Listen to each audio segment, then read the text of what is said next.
Sango avant na côté bani na yo. Au départ, tout ça comme on a battu poto ndire bazali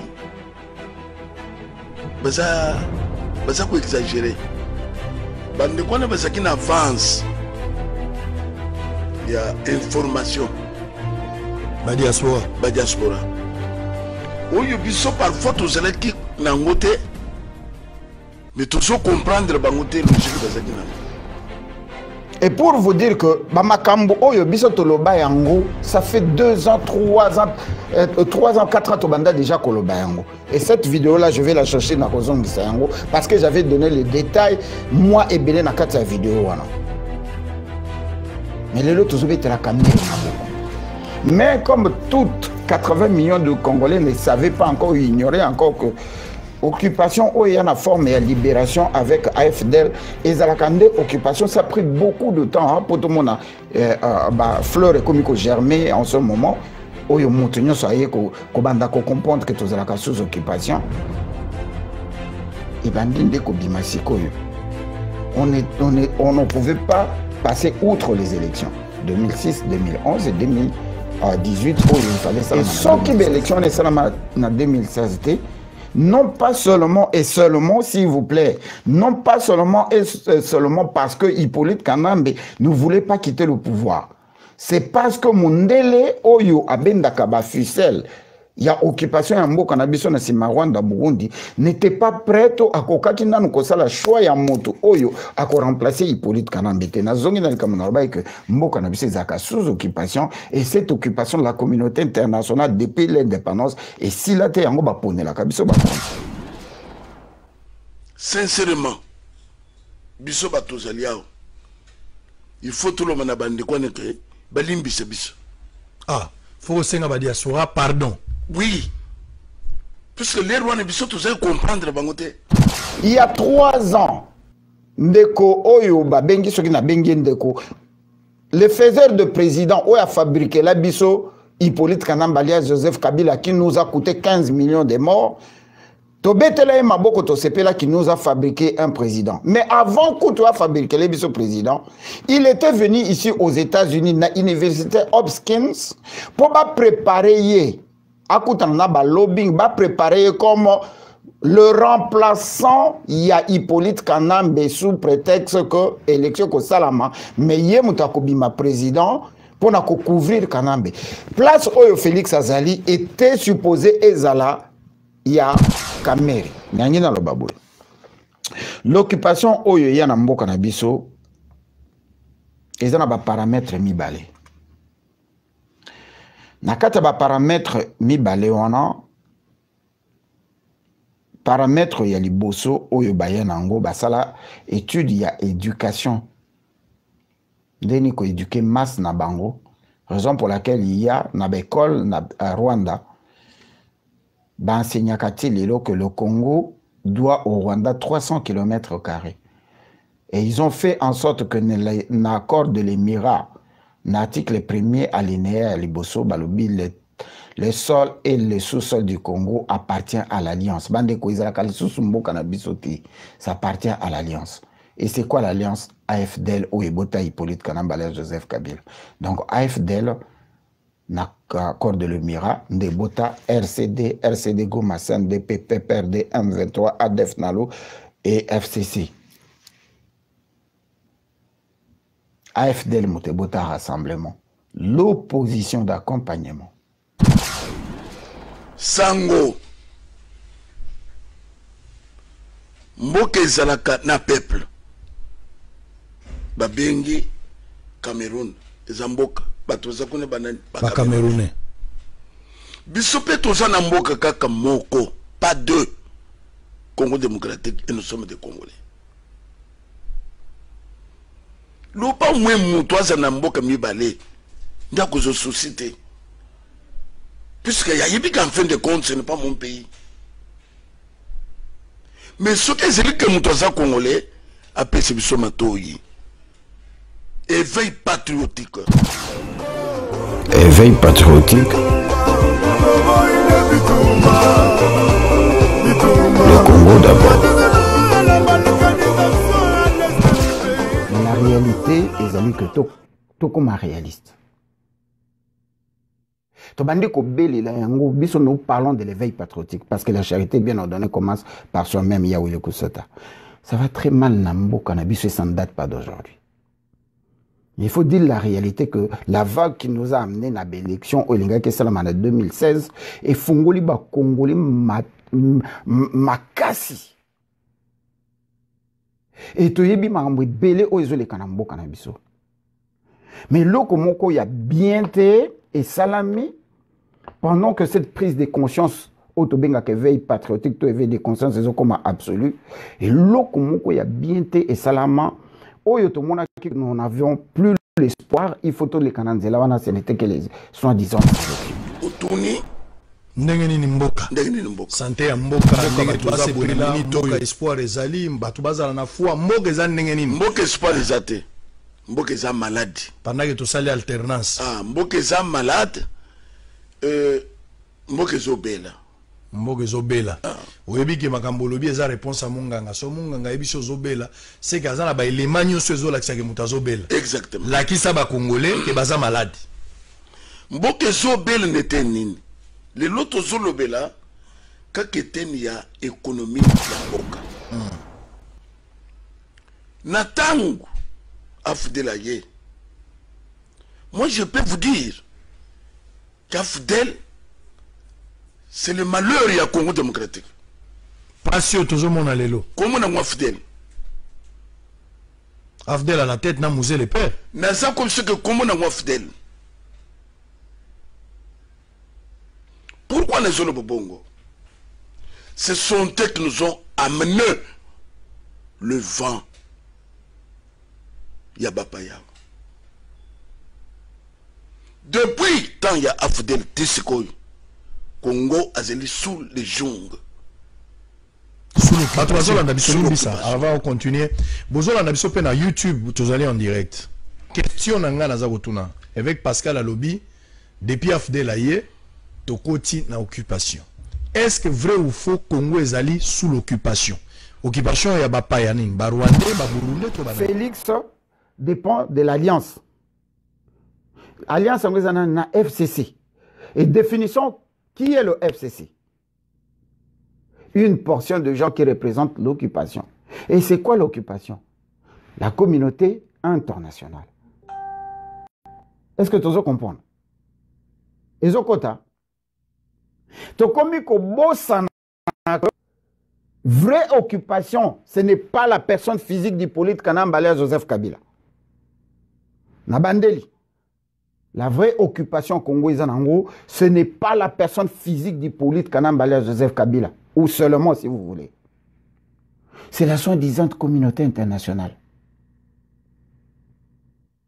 Les corporations qui ont donné naissance à SIAT, Comité international pour l'accompagnement à la transition, Bango na tour na Bango, va créer réseau, il y a mafia Oyo et il y a combo, il y a AFDL.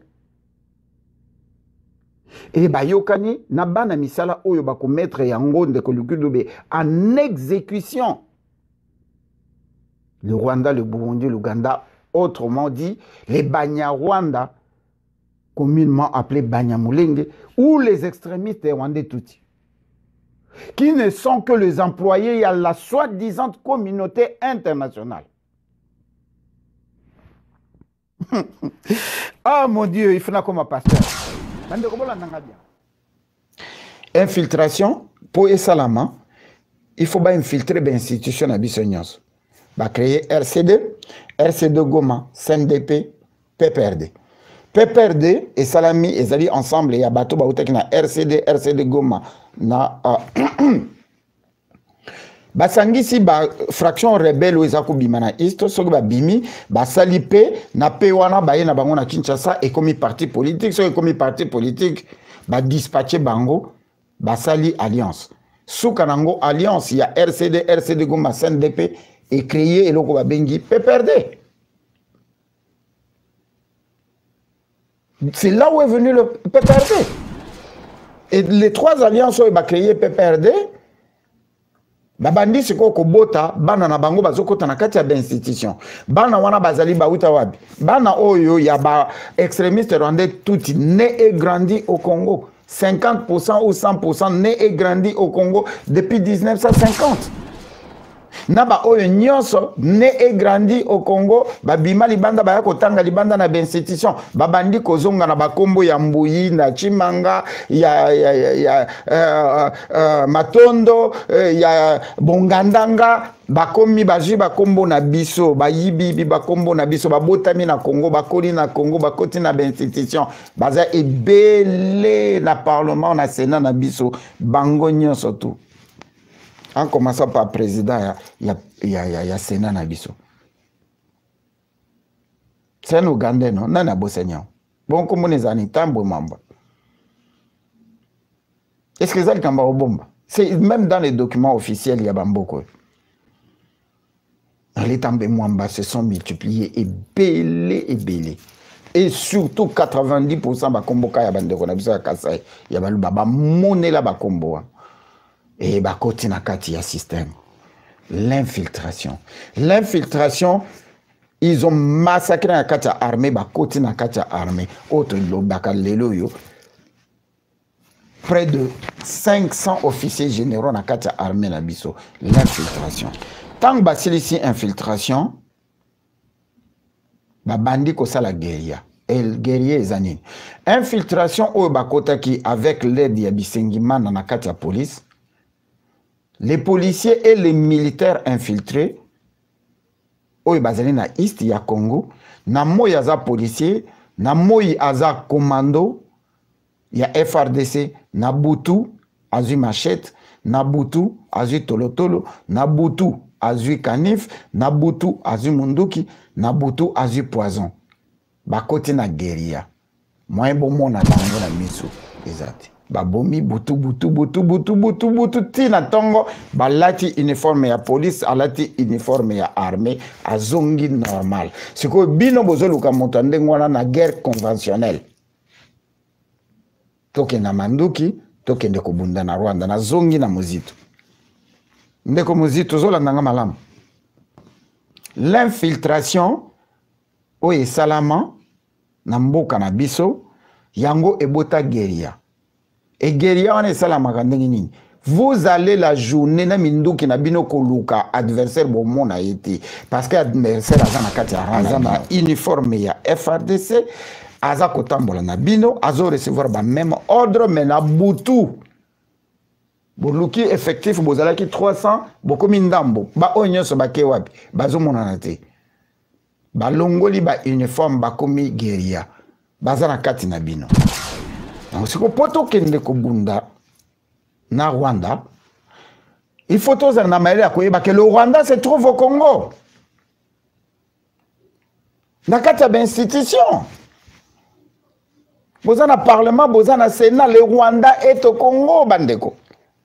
Le Rwanda, oh biso tozolu kako kende bundisa, ezana kati Congo. Azara Suruberwa, ba Moïse Nyarugabu. Nyoso tozotanga bande konazara makasi na makombo ngote pour commencer par Vital Kamerhe. C'est ça le Rwanda. Sikoyo ndenge nini yozo batoke obundisa Rwanda, mais Rwanda ezana kati na yo pembeni na yo, vous avez travaillé ensemble, vous avez mangé ensemble et oyebi yango ozoko dénoncer na Rwanda oyete yo kende koluka Rwanda sikoyo oyo ya conventionnel rozoye ndenge nini. Mboka na biso ezali na situation moko très drastique. Et les gens ont comme l'impression que nous extrapolons. Maman Marie Sylvie, tant que tu as tu extrapoles mingi. Mais la réalité est que tu comme un réaliste. Nous parlons de l'éveil patriotique parce que la charité bien ordonnée commence par soi-même. Ça va très mal Nambo Cannabis et ça ne date pas d'aujourd'hui. Il faut dire la réalité que la vague qui nous a amené à l'élection au Linga Kessalam en 2016 et Fongoli ba Congolais makasi. Et toyebi makambo belé o ezole kanambo kanabiso. Mais loko moko ya bien té et salami pendant que cette prise de conscience autobenga que veille patriotique to éveil de conscience c'est comme absolu et loko moko ya bien té et salama oyo to mona que nous n'avions plus l'espoir il faut to les kananzela wana ce n'était que les soi-disant et l'élection wana oyo salama avec volonté ou sans volonté nabiso avec agrément ou sans agrément nabiso et zo tout congolais dans le but tout congolais universel na kata situation où tous en responsabilité. C'est-à-dire la vraie responsabilité, c'est-à-dire que nous ne faisons pas trop pour la situation où tout en étant conscient que les politiciens na Congo où ils bazana mouri en boka ba vrai patriote bazati. Voilà nanyela za la lobby yango mingi ne loko o tozo benga l'opposition d'accompagnement.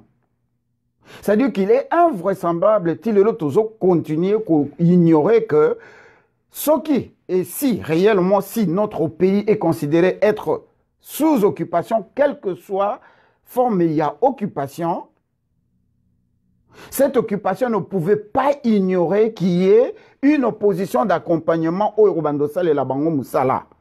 Donner l'impression que c'est une opposition républicaine alors que c'est une opposition d'accompagnement qui est contrôlée par le système en place.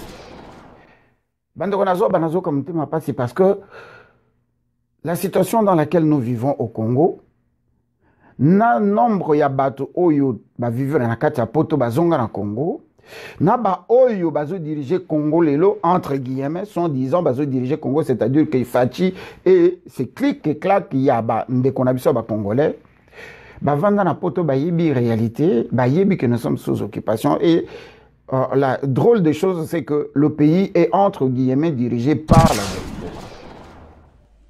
il a tout vendu, il a tout vendu. Kabila a tout vendu. Il a tout vendu. Curieusement, Ateki Yango Mogote, Ateki Yango en complice. Ce qui Tezozolo Belake Kabila Tekeli, si cela est vrai, c'est Kabila Ateki Yango Mogote, Ateki en complicité dans ma Congolais Mouzouzu. Papa Nanga ne sait comme c'est qu'il a tout vendu. Ah. Donc, à Otosoloba, Bakare Nyosumye, partout. Ils ont écouté comment? Richesse, c'est lui qui a échappé dans le contrôle de l'État congolais. Bango ba misali l'État, bango ba misali commerçant, bango ba misali homme d'affaires, bango ba misali tout. L'État perçoit quoi? C'est pour cela que nous sommes bazo kimel na bato moto taxe, bazo kimel na ba mama ya zand, tout moi mais ça, bazo kimel oh taxe ya locataire. Mais bisika mbongo ekobi me epelé ya ba millions l'État, c'est-à-dire que ce sont baza comprimé kaka ba malheureux ba pauvre fonctionnaire nde bazo kata la chose bisonya soit tout ça se concentrer sur Félix, chose qui est tout à fait normale.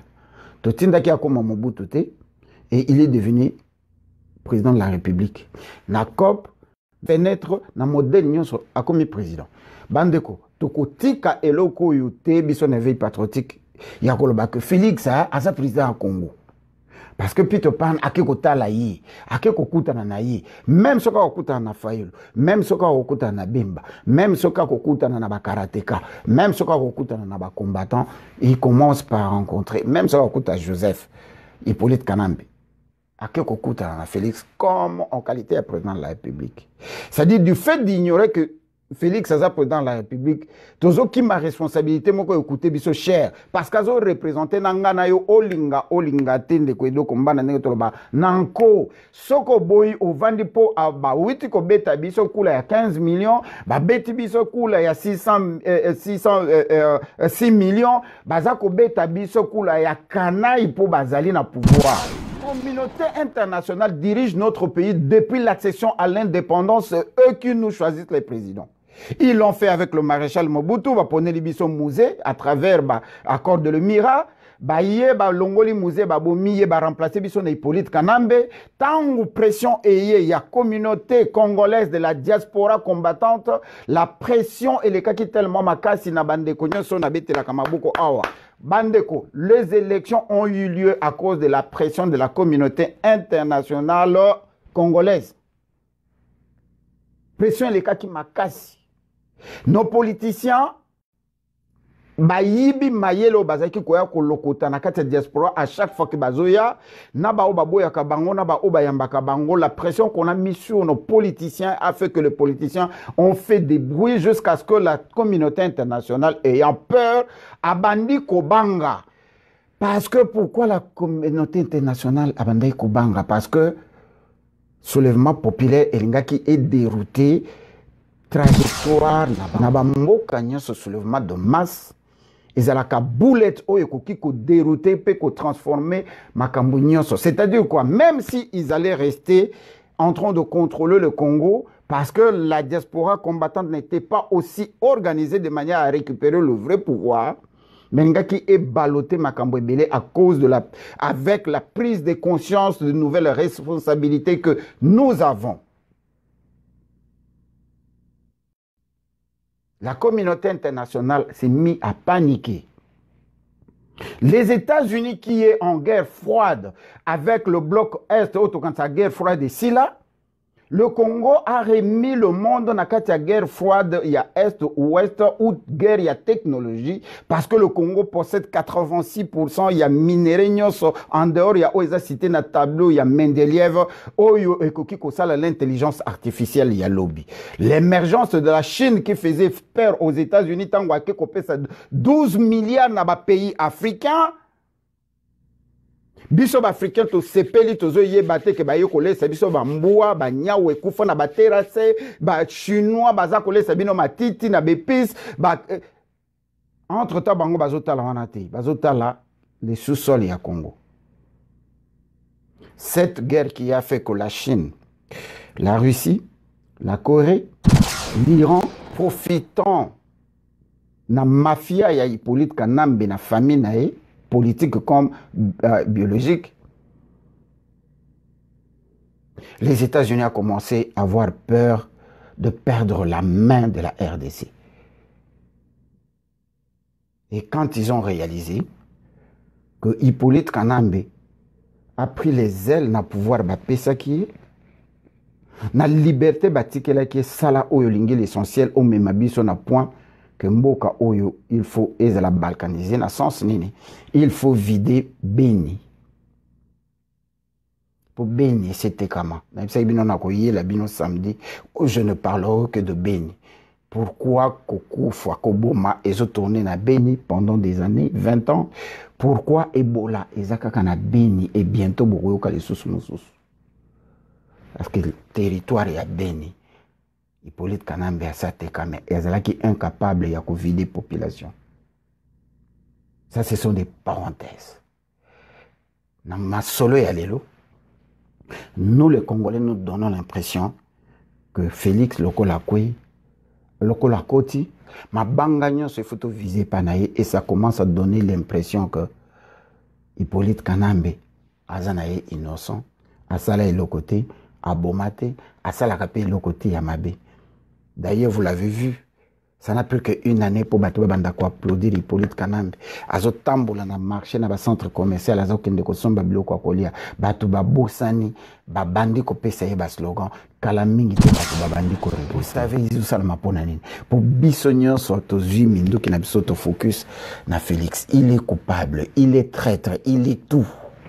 Ça je n'en disconviens pas. Mais nous avons oublié que Tovane na Bamboka Oyo, ba kolo situation à Congo, c'est la soi-disant communauté internationale. Plan na bango ezani ni pona Congo. Plan na bango ezani ni pona peuple congolais. Pourquoi Mboka na biso et se dirige à na accord, na dialogue, na ba conclave, na ba résolution, na ba sanction depuis 20 ans. La conclusion, il y a 20 ans, il y a un dialogue, un conclave, résolution, sanction, nous sommes et Botini pendant 20 ans. Malgré la présence, il y a 21 000 têtes, il y a les Nations Unies. Malgré Mbongo Eza loué au peuple congolais, il faut que la taxe 1.5 billion dollars. Oui, bima par mois. Pourquoi toujours avancer? C'est parce que bazo gelé situation à Congo dans la communauté internationale. Et chaque fois bato na bazo ke namboka na biso, la question que je vais poser à général Bamola, bakendaka pour na peuple congolais, pour la souveraineté du peuple congolais, to bakendaka pour na intérêt na bango. Ce que ça pour na intérêt na bango, to betela bango maboko pour nani. Pourquoi toujours sepela que baké comme on a Fachi a kotani natel? Pourquoi Fachi a multiplié ma voyage, près de 50 voyages en une année, dépensant over plus de 60 millions de dollars américains. Et le pays ne fait que s'engouffrer. Les gens sont impayés, les sottes macaques, et s'arrêter complètement break and net.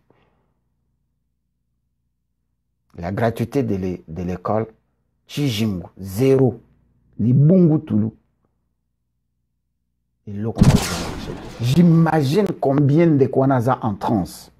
Pourquoi Nasilisi Awa?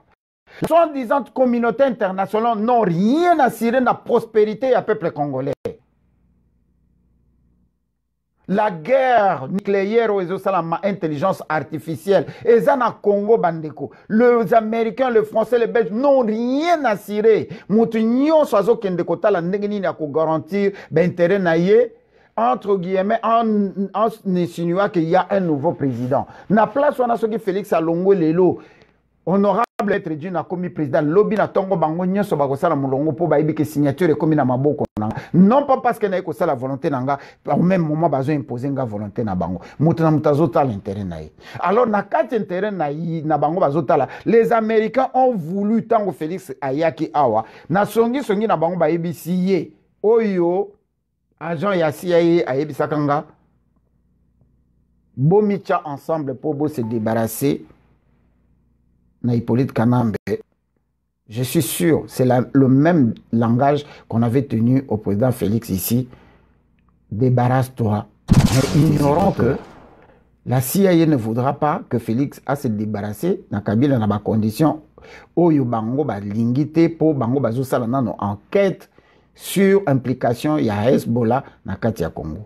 Ba compliquer les sous musala ya Félix. A décision ni pour bango moko mutu bazo tindaye bango moko na liboko mususu batindie na liboko bazo protéger Kabila parce que yango na zongi na introduction soki bazalaki na posa ya kokanga Hippolyte Kanambe soki baza na posa ya koboma ye soki baza na posa ya koenlever bakosala ngo à la minute parce que tango bakendaki koboma général comment on appelle le général irakien, ils n'ont pas demandé la permission iranienne. C'est comme ça, c'est la permission et pas Félix Ponani. Ignorant que Félix a un garde du corps, ndakwa lalaka, biloko aliaka, mito katambola kanango, nyo seza géré par Hippolyte Kanambe. Sango avant na côté bani na yo. Au départ, tout ça comme on a bato poto ndire bazali baza ko exagérer. Bande kwa na bazaki na avance. Il y a information. Ba diaspora. Ba diaspora. Oyo biso parfois tous les qui nangote mais tous comprendre bangote. Mais Kamere c'est un Ougandais. Toboyi ba Ougandais un Rwandais. Utu toboyi ba Rwandais toboyi ba Ougandais toboyi ndenge ba Congolais à Brazzaville bazali ndenge ba Centrafricain bazali ndenge ba Zombo bazali tozala kana bango ba bundela mabelete ba bomaka biso te ba violaka ba mama na biso te les extrémistes rwandais touti ba bomaka biso bazo boma biso tilelo et la partie du Rwanda qui est au Congo la partie du Rwanda na bandeli o eza na Congo et bandi na Kamere Azara Suruberwa Bisengimana et tout ce genre-là de kick-clac, Oyoba Kangimbo, Kanabisona Eto, et Lelo, fort malheureusement, UDPS, ils allaient partir à FCC. Et que choqué Bino, je ne fais que dire la vérité. Nazo menacé vie à Moutouté pour bazo vivre en Pacha. Ils allaient partir à FCC. C'est que eux bazaba ignorant, nde bazo souffrir na balabala na parlement debout, bazo ganga parce que bazo yebate que parti oyo babengi kombo UDPS dirigé par le président de la République, l'air à ce président Nango, Botuna Moïse Katumbi, et si et comment parti, il y a FCC Toloba Yango, awa ne veille patriotique. Parce que Mississa Ezayako Dindama Sakanate, pour voir dans un pays souverain, le peuple Yamboka wana abundité, abuki bakitité, ache bombe tendenge bachaka na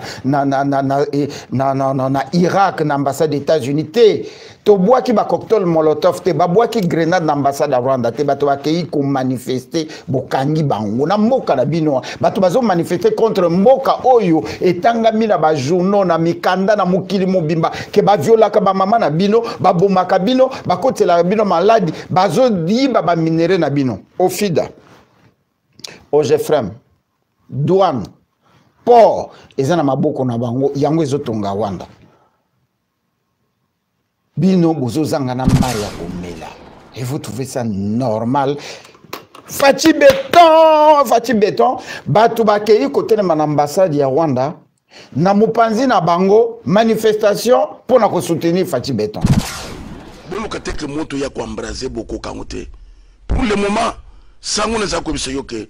Ba utiliser ata assassinat, ata ba poison ndenge bezolo bon, ata ba mituka ebeta moto. C'est ça leur méthode. Ezaka montage, ezaka tuerie, ezaka tokoboma, tokobeta ndenge zokwan, tokobeta l'église, tokosambisa. C'est ça leur pratique. C'est comme ça qu'ils ont conduit ce pays. Ba mettre en a chaos. Ba dirigeants sanguinaires, les assassins. Ezalaki honorable maître Dino.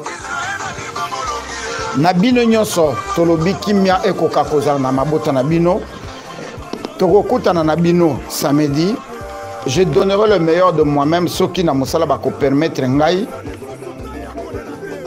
bokoya bovanda boyo kanga je ne serai pas long 45 minutes photo comme histoire mboka na biso photo bimisa ba vérité mususu oyo to bombi tozoko kaso ko bomba ngote parce que toujours explosé. Et ça va très mal. Mais au dilon, on a besoin de ça, on a pacte, on a besoin de signer il y a franc-maçonnerie.